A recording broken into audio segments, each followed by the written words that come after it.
In today's Sharp Saturday video, we're going to take a look at another knife from the Gerber Reserve line, the Gerber Sedulo. That's what's coming up next here on Survival on Purpose.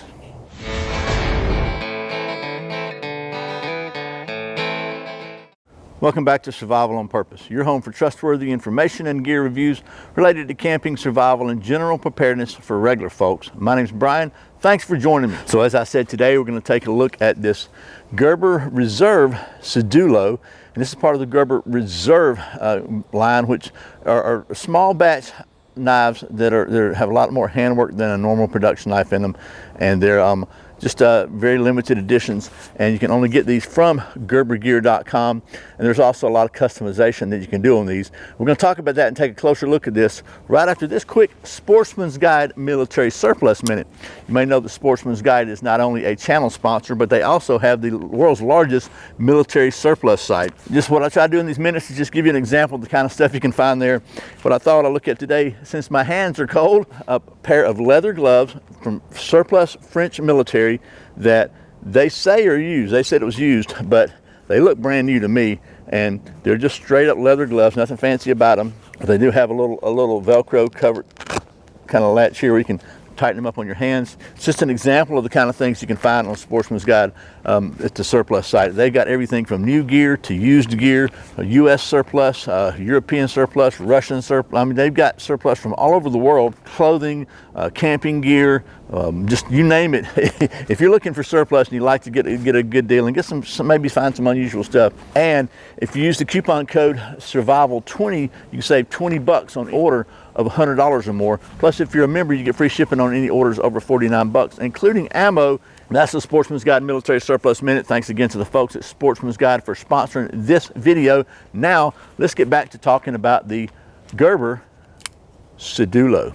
And I was going to take it down to the old stump top, but I think I'll bring it to the old barrel top here. So this is the Gerber Sedulo.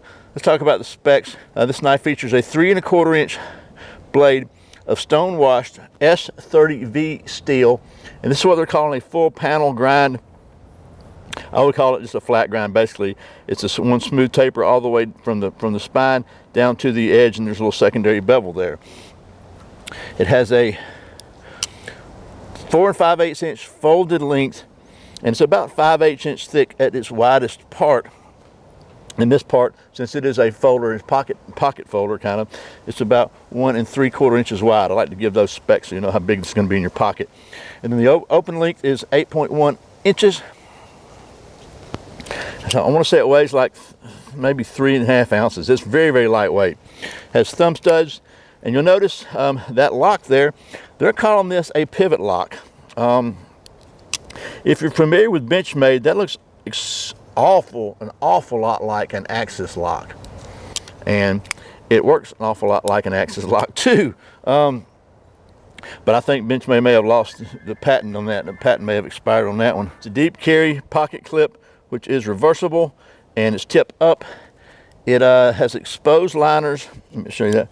A little bit exposed liners with jimping for control on both the front and the back right there. And it's got a lanyard hole here.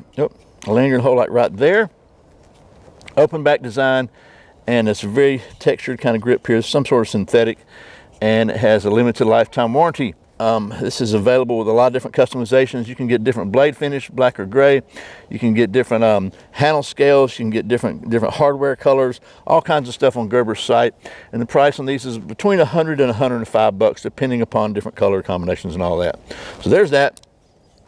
Let's get down to the old stump top, get to a little bit of knife stuff. It's not a bushcraft knife, so we're going to be limited to what we can do with it, but just want to see kind of how it works. And then I got to send this one back because they're very limited on their samples for this one. So I'm going to test this one and send it to the next person. Can you see me now? Okay, so I'm not going to take it down to the old stump top because my stool is wet, and I don't want to get my butt wet because it's cold out here. So we're going to just do some, it's not a bushcraft knife anyway. We're going to do a little bit of knife stuff with it, and just to see how well it works and wrap this up. But I did want to show you this knife because I think it is really cool. So, and we'll talk, I'll probably do a little rambling as we go. First of all though, we're going to do the redneck sharp test. And I wasn't the first person to get this knife. I always like to test the edge from the factory, but this is not factory, so I don't know what's been done with it, but It doesn't shave at this point. So there's that. Let's try the paper test. Everybody wants to see that. And the paper's a little damp here, but let's just see how it cuts the non-damp part. So, not bad.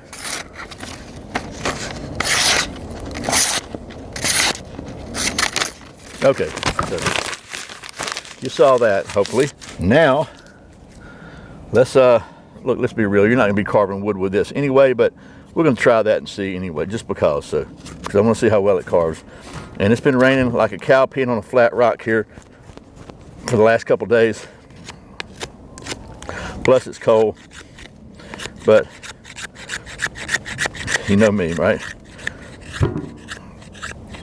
I'll at least try to get some feathers out of this thing, because I think that's a good test of a blade in general. Even with crappy wood like this.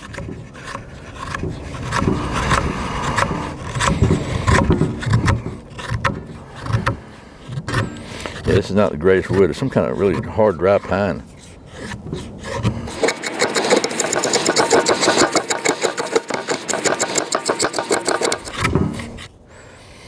Not too shabby, to be honest with you.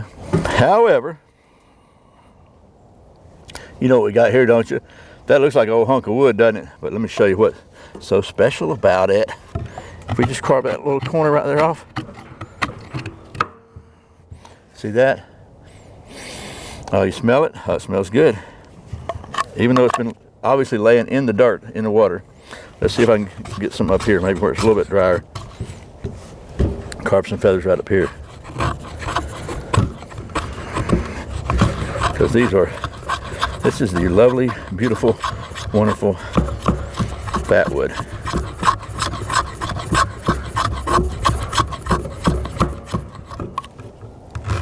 So, I'm going to pick these little bad boys up here. Now, I'm not really optimistic about the scrapability of this knife, because the spine does not feel very sharp, but we're going to give it a shot. So we'll see how well it scrapes on fat wood. Maybe it'll scrape. Not very well, to be honest with you. Got the old Exotac Fire Rod XL here, though. Let's just see. Yeah, this thing is really, really a good ferro rod, and it ain't scraping for nothing.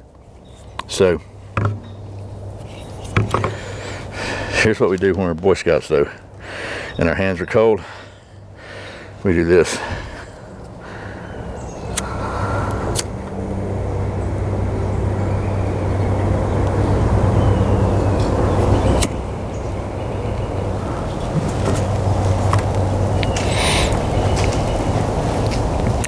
Oh no, Mr. Bill. Man, it's bad. The fat was wet.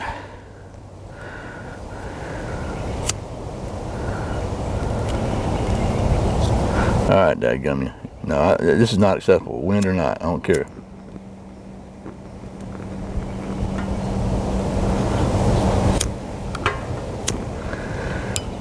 Just get a big. Bigs are great.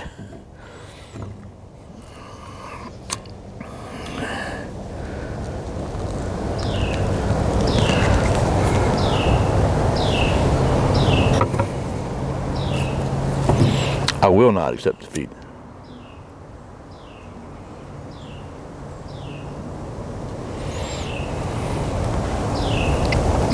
There we go. Okay. Warm my hands up a little bit here. All right, so anyway, I'll stop that foolishness.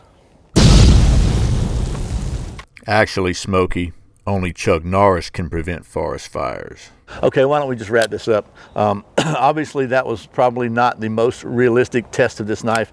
I don't even know if there is a realistic test of an everyday carry kind of knife like this, other than just cutting stuff. And it cuts stuff pretty well. The edge could use a little cleaning up. I don't know how much it's been used, or if it came that way from the factory. I can't address that, because I wasn't the first one to use this knife. But I will say I like the way it feels. Okay, it feels good in your hand. It feels nice and lightweight, but its ergonomics are good. It's got good grip on it. This pocket clip is a little uncomfortable. If you squeeze it hard like that, that part kind of bites into you a little bit, and the edge of it does a little bit. But that's sometimes the case with a lot of clip knives with clips on them. The what do they call this? The pivot lock, or let's just be real, call it an axis lock. Okay, the pivot axis lock here works just like it's supposed to. It's smooth. The flipper works really good. It's smooth. I like the fact that the way I use an axis lock is I just squeeze it down and close it with one hand. So I can open it like that or close it like that. You can flick it like that, but I just kind of got to where I used to do that a lot with my B knife. So bottom line, if you like the axis lock design and you like this size and style knife, but for whatever your reasons are, you may be not happy with Benchmade, this could be a good alternative for you. Again, this is made in the USA. It's fully customizable, and I think it's a pretty solid knife. For around $100, I think it's a good value too.